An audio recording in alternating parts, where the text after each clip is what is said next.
Alright, so I know this isn't really aquaponics, but it's still pretty cool. So what I'm doing is I am racking and bottling my first mead.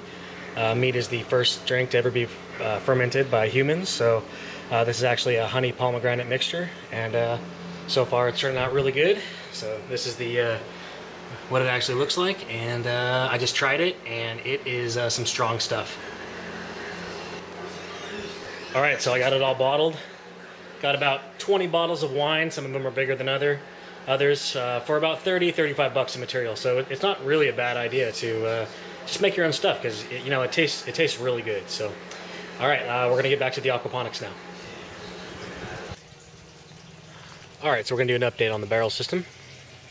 Right now, most of my goldfish have died, all but one, and then I stuck some of the tilapia, the small tilapia, in here, and they seem to be doing all right. They seem to be handling the warmer water a lot better than the goldfish did.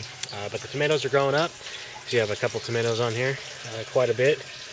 There's one ready to be picked on the tumbling tom over there. More over there. The green bean still hasn't provided me with any green beans yet, but I'm hopefully pretty soon it comes in. Now we're gonna go ahead and design a different system, different barrel system here. So over the course of the next few weeks, my videos are going to be changing to more of a building of an aquaponic system again, and so we'll probably have less updates. I mean, the summer's not winding down yet, and the greenhouse is going to be extended. We'll extend the growing season, so we'll still have more updates and stuff like that, but the format of the videos is definitely going to change a little bit. So I just wanted to show you guys what's going on with this. And these are this is my tomato bush. You can see it's just covered in little cherry tomatoes, and there's Romas on the other side. Might be able to see a red one in there, but there's just tomatoes all over this thing. So we've already pulled probably 20 tomatoes out of this already, and we still have a lot more to go. You can see there's even more in there, some down in there, all over on this side too. So that's pretty cool. I've been saving the this cabbage seed. I'm just letting the seed pods dry out, and so what I'll do is just kind of break these off and open them up, and there are little black seeds inside. Let's see if I can do this with one hand. Sorry, and you can see, nope, kind of see. There's a seed right there. So I've been kind of saving these, and I'm gonna see if I get any kind of if I can sprout any decent cabbage for the fall. All right, so we're gonna look at the greenhouse again. As you can see, everything is still growing well, except for the cucumber plant. About half of it looks like it's died off, and I think it was because of our malfunction we had with the grow beds a couple weeks back. But you can see the pickles are starting to form up there. That one's kind of odd shaped, but our cucumber production has definitely slowed down. We used to get 2 or 3 a week, and now that's kind of died back. But that's okay, because we had so many. You can see these grape tomatoes really looking really nice. These are almost ready, probably in the next couple days. My batch of purple Cherokees, these are actually probably ready to go. I just have so many tomatoes that I don't want to pick them, because I'd rather them stay in there than go bad. The eggplant. I actually see one eggplant coming in. That's pretty exciting. Hopefully there's another one starting there too. I'm not sure how many eggplants I'm going to get off per plant in an aquaponics system. In soil gardening, you'll probably only get 1, 2 to 3 eggplants per. So we're going to see what kind of results we get out of the aquaponics system. You can see here's 2 starting right here.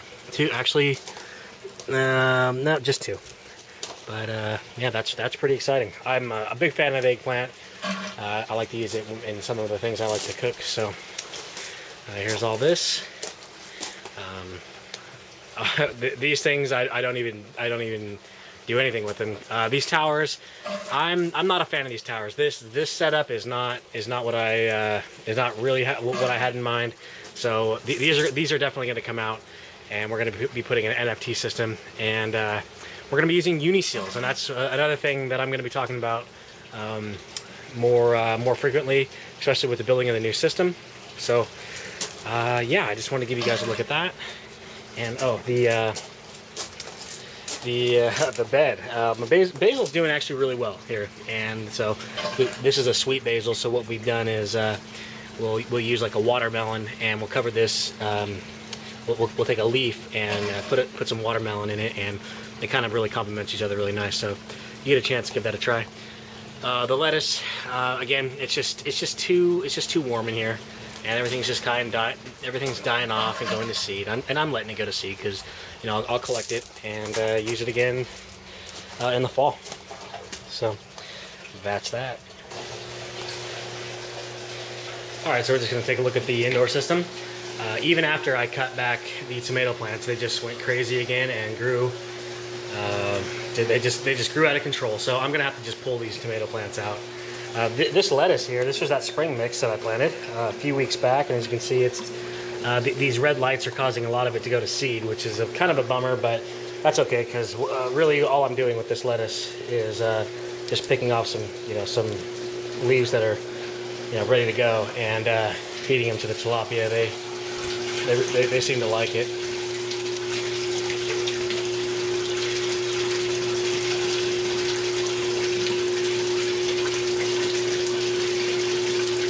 Yeah, so I'll throw a bunch of leaves in there and come back in, and it's gone. So that's a look at that. All right, so these are the little blue tilapia, and they're doing really well. There's so many in this tank that we have to clean this tank probably once every 2 to 3 days. It's actually a lot of work. So I'm really looking forward to getting these guys their own tanks, and using this tank specifically for the breeding. But yeah, that's a look at these guys. You can see with all the crap hanging out of them, they just ate. So okay, guys. So thanks for watching this video. Don't forget to check out our website at hdaquponics.com. From there you can find links to our Facebook fan page. You can also follow me on Twitter at hdaquponics. So like I was saying before, these next couple of weeks coming up, we're going to be building a new system, and it's going to be our new design for the barrels. I think there's probably a more efficient way to do this, so we're going to take that up. And yeah, so